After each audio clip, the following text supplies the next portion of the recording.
Narinig mo na ba ang salitang YOLO? Ibig sabihin nito ay you only live once o isang beses ka lang mabubuhay. Sa isang banda, tama ito, kaya dapat sulitin natin ang bawat sandali.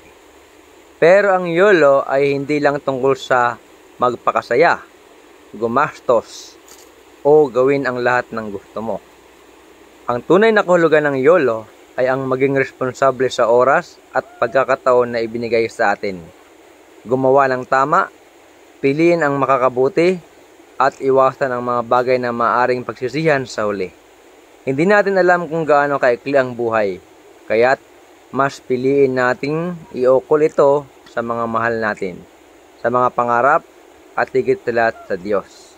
Tandaan, you only live once, kaya piliin mong mabuhay ng may layunin at halaga.